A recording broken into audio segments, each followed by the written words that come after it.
Sakafet YouTube and welcome back to my channel. Let's cook with me from start to finish.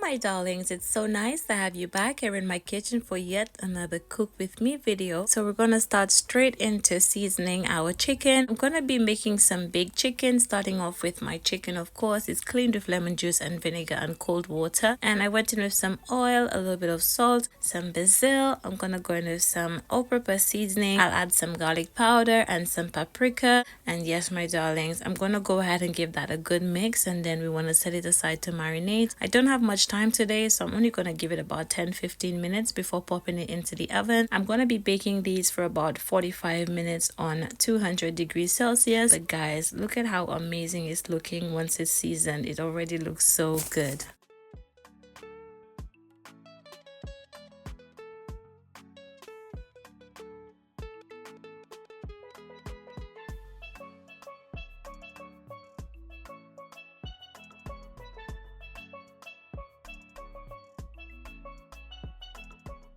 So once my chicken had been resting, I did go ahead and put it into a baking tray and bake it for about 45 to 50 minutes on 200 degrees Celsius. And we're going to jump straight into making our rice.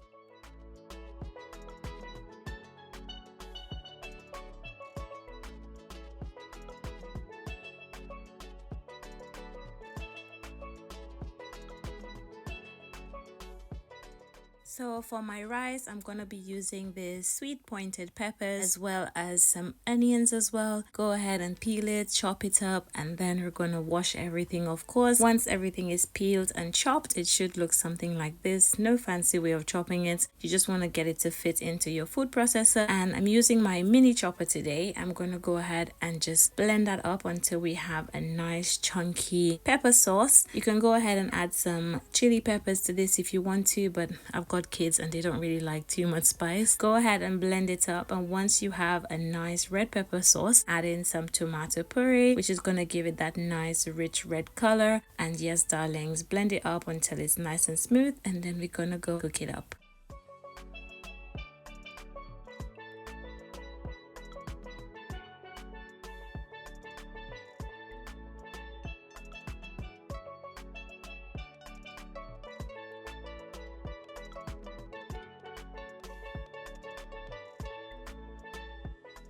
This is my pepper sauce all done. So to a pot, I went in with some oil, about quarter cup of oil, and we want to fry some onions. I did forget to mention that you need to chop up one onion on the side separately. So yes, you don't have to do this, but yes, it gives the oil some really nice flavor. And then I'm gonna also put in some of the tomato puree just to fry up with the onions. This is also optional as I already put some into the pepper sauce, but I just find it gives it such a nice flavor, and it's just something that I like to do personally. And yes, darlings, fry that in the oil for about 10 minutes on a low heat. And once it's nicely fried, you want to go in with your blended pepper mix, which you're going to let it cook down for about 15 minutes until the oil starts to settle on the top.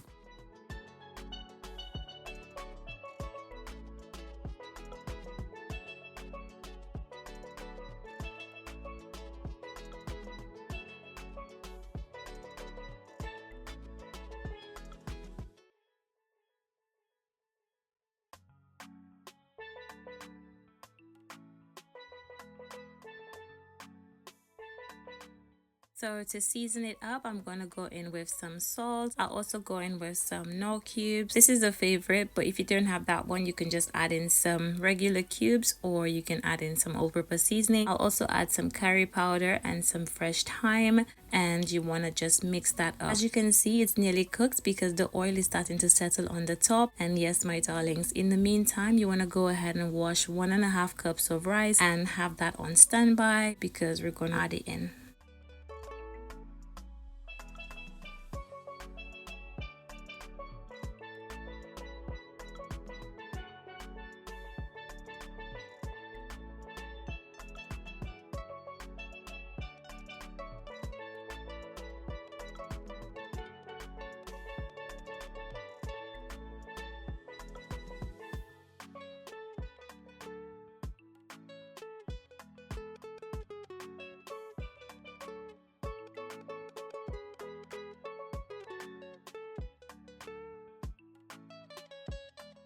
So once my rice has been added, go ahead and mix it in the pepper sauce. And yes, darling, at this point, if you have any chicken stock, if you have any beef stock, whatever, you can add it in there, but I don't have any, so I'm just gonna go ahead and add in 2 cups of water. And I know it doesn't look like much, but you just want to make sure you have enough water to cover the rice. I'll admit I should have added just a little bit more, but make sure to check down below for all of the ingredient list of the exact quantities of everything that I used. And then you want to just go ahead and cover that up on low heat for about 10 minutes because we're going to come back and stir it. For the veg, we're going to be using some Tenderstem broccoli and some carrots. I love this broccoli. I like the other one too, but I find it gets a bit soft really quick, so I prefer this one. And I'm just going to go ahead and cut off the ends like this. And we're also going to do the same for the carrots as well. The veg is very simple. I always try to incorporate some veg in our dinners anytime I cook. And yes, darlings, this is pretty much how I do it.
So now that my broccoli and carrots are all prepped, I like to go in with some white vinegar and put some on there. Then I'm going to rinse that out with some cold water, okay? This is my own little preference, just to clean it thoroughly. And once it's all rinsed out, I like to season with some all-purpose seasoning. I like to go in with some basil and some butter, no liquid, and let that steam on low for about 5 minutes. This is how I get the perfect veg every single time.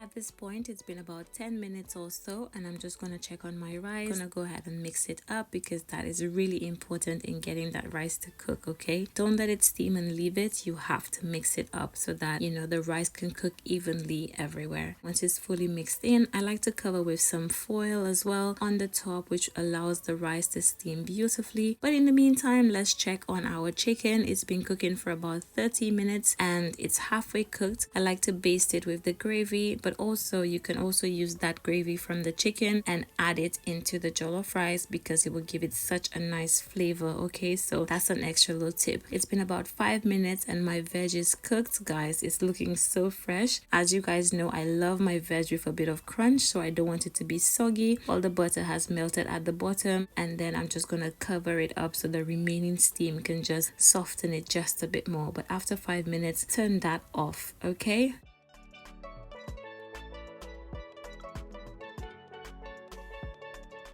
Onto our rice again. We're just gonna check it. The rice is nearly done, but I can tell that it still has a couple grains that it's still a bit hard, so I'm gonna cover it with some aluminum foil and let it steam for another 10 minutes, and for sure it will be ready then.